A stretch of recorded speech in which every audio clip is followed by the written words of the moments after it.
Estamos grabando entonces la clase de hoy.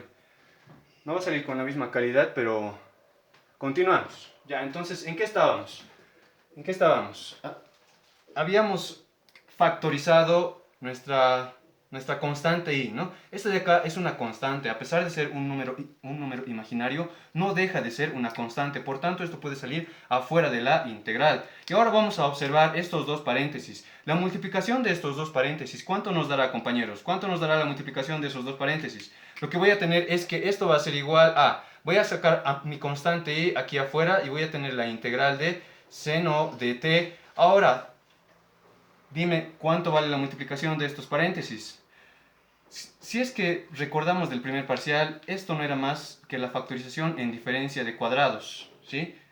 De una función, a ver, acá lo voy a anotar, a al cuadrado más b al cuadrado se podía anotar como a más i por b multiplicado por ¿cuánto? A menos i por b. ¿Está bien? Entonces voy a aplicar esta fórmula, pero en sentido inverso. Lo que me va a quedar acá es coseno al cuadrado de t, según mi fórmula, más seno al cuadrado de t, ¿no? Seno al cuadrado de t por el diferencial de t. Ahí está, por el diferencial de t. Ya está. Entonces, vamos a aprovechar este resultado para darnos cuenta que acá se simplifica, ¿no? Esto, por el teorema de Pitágoras, había sido igual a 1, ¿no? Entonces nos queda esta integral. Voy a borrar el lado izquierdo de la pizarra. Voy a borrar el lado izquierdo de la pizarra y ayúdenme a evaluar la integral. Este sería nuestro primer problema resuelto, ¿no? ¿Cuánto nos dará la integral? ¿Cuánto nos dará la integral? A ver, hasta ahí nomás. Creo que es más que suficiente. Entonces voy a tener que la integral había sido igual. ¿A cuánto había sido la integral? Evalúan. A ver, voy a tener entonces y multiplicado por la integral de seno de t diferencial de t, ¿no? Nada más me ha quedado eso. Nada más me ha quedado eso. Evaluado entre 0 y 2 por pi. Evaluado entre 0 y 2 por pi. ¿Te ha quedado eso? ¿Están anotando, chicos? ¿O están viendo nomás? Ya. A ver, veamos entonces acá. ¿Cuánto me queda? ¿Cuánto me queda? Si nos damos cuenta, la función seno es una función periódica, ¿no? Es una función periódica, donde repite sus valores cada 2pi. Por tanto, esta integral va a ser automáticamente igual a 0, ¿no? Entonces, esta integral había sido igual a 0. Esa es la respuesta, ¿no, chicos? A ver, ¿cuánto dice?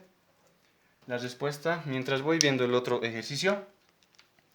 Con eso habríamos concluido nuestro primer ejercicio. A ver, vamos a ver un par de ejercicios más antes de entrar al teorema de Cauchy, ¿ya? Antes de entrar al teorema de Cauchy. Acá nos ha dado 0.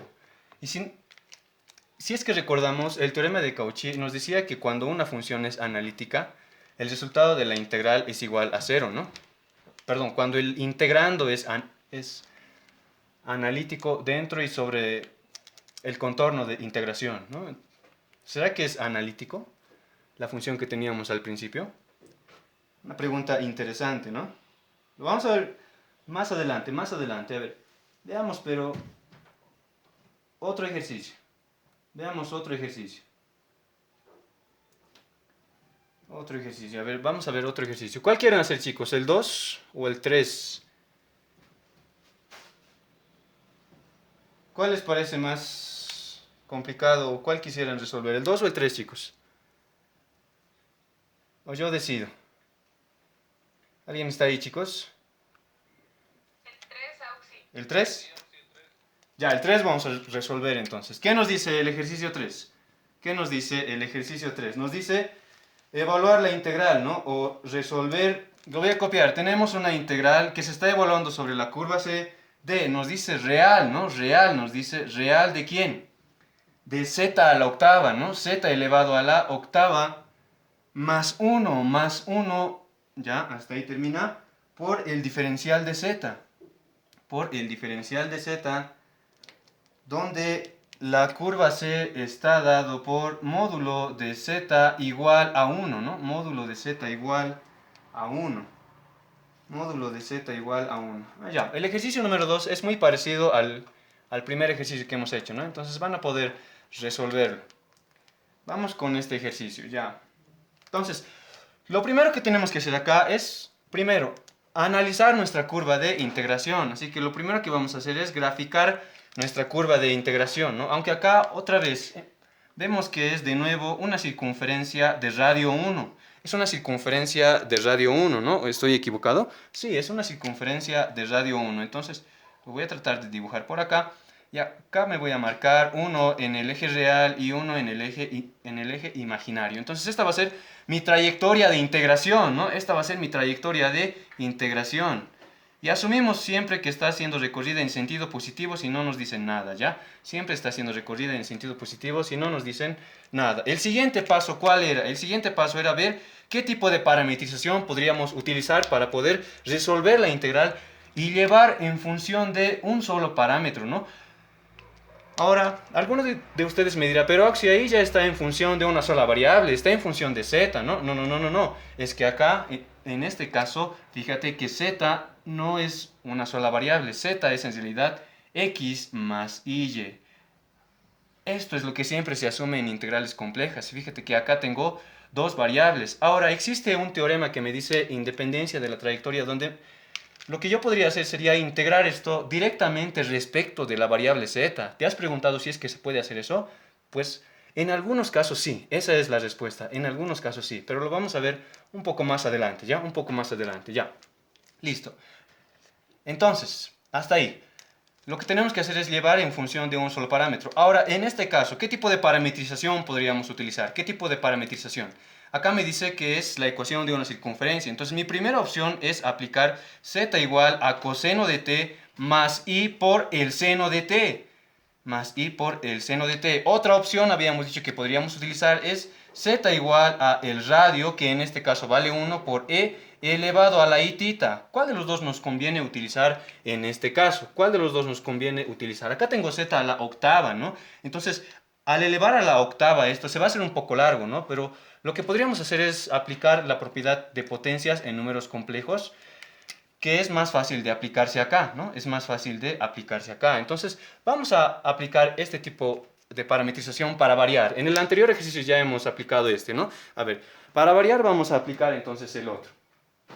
El otro vamos a aplicar para variar. Entonces, ¿qué es lo que me queda aplicando esa parametrización en el ejercicio? Me falta obtener el diferencial de z antes de poder reemplazar, ¿no? El diferencial de z. ¿Cuánto valdrá el diferencial de z? Si es que ese va a ser nuestro cambio de variable o nuestro tipo de parametrización.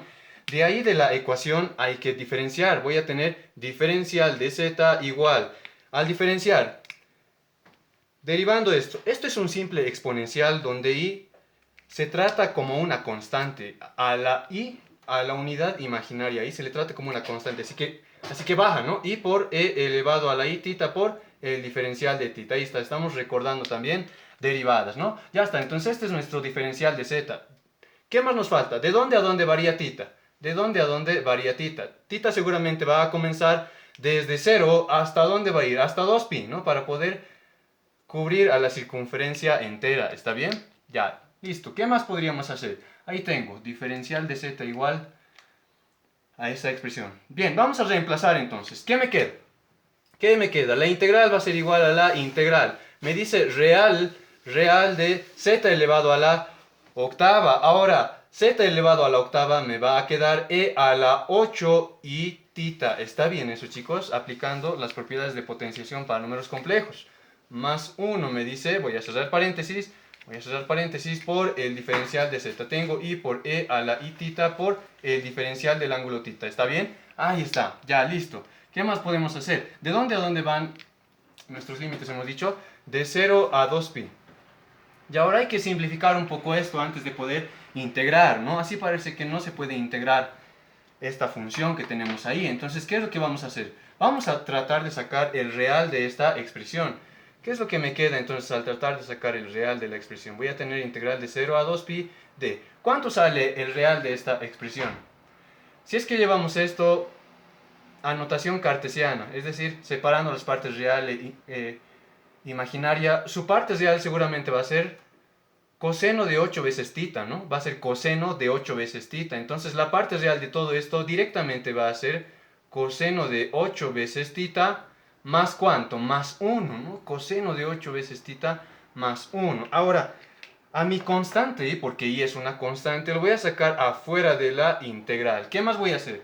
Me falta anotar acá e elevado a la i tita diferencial del ángulo θ, o de nuestro parámetro θ. Ya está. Ahora sí, estamos en función de términos que se pueden integrar, ¿no? Pero si analizamos un poco la integral, acá va a estar un poco difícil, ¿no? En especial para el primer término, si es que desarrollamos esta multiplicación, es decir, al multiplicar esto con esto, en el primer término va a estar un poco difícil de evaluar la integral. Aunque tenemos una fórmula, ¿no? Pero tal vez no me acuerdo esa fórmula. Bueno, la verdad ahorita no me acuerdo. ¿Qué podríamos hacer? Un truco. ¿Qué tal si expresamos a esta integral en términos de exponenciales? Todo en términos de exponenciales. ¿Será que se puede hacer eso, chicos? Al coseno en términos de exponenciales. Había una fórmula, ¿no? Había una fórmula. Coseno en términos de exponenciales. ¿Cuánto era? La función coseno. La función coseno de z. Vamos a recordar por acá que coseno de z era igual a ¿cuánto?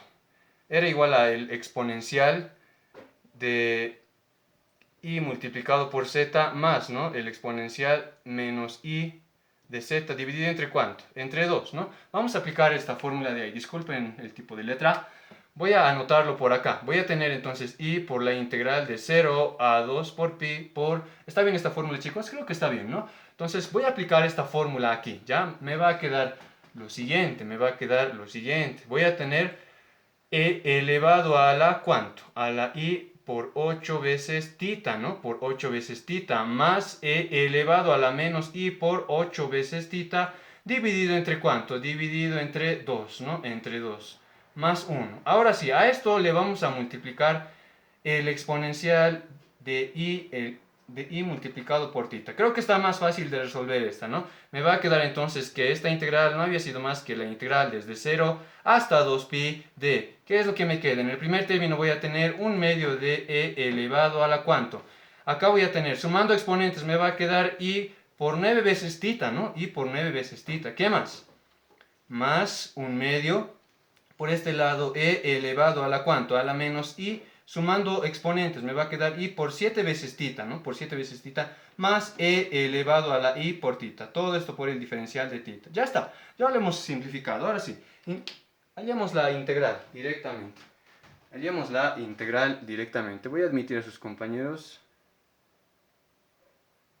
Ya, ahora sí, por el lado izquierdo de la pizarra. Voy a borrar esta parte de acá. Y continuamos, ¿ya? Estoy borrando esta parte primero. Ya, ahora sí, continuamos. Entonces, lo que voy a tener va a ser lo siguiente, ¿no? Voy a tener que la integral había sido igual. Ayúdenme a integrar, compañeros.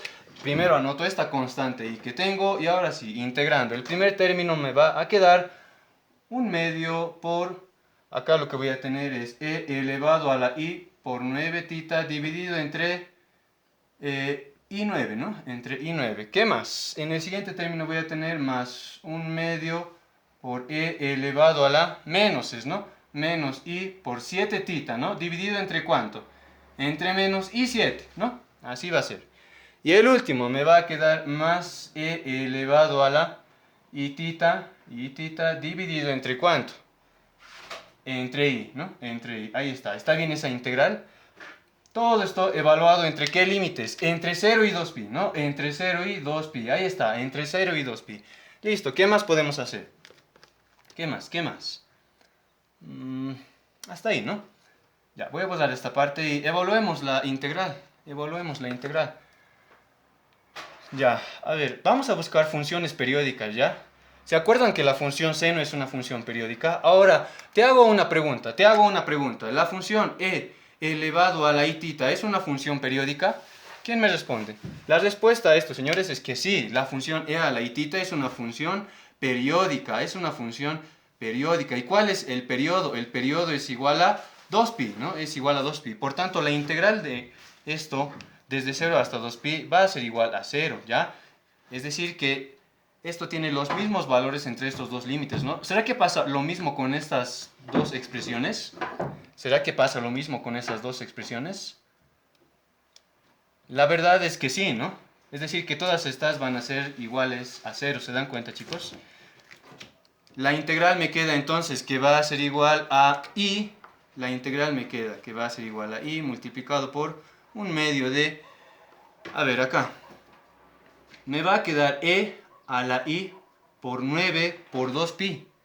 Y eso va a tener el mismo valor que e a la i por 9 por 0, ya que 2pi y 0 nos dan el mismo valor en la función seno y en la función coseno, que son las que componen a la notación de Euler, ¿no?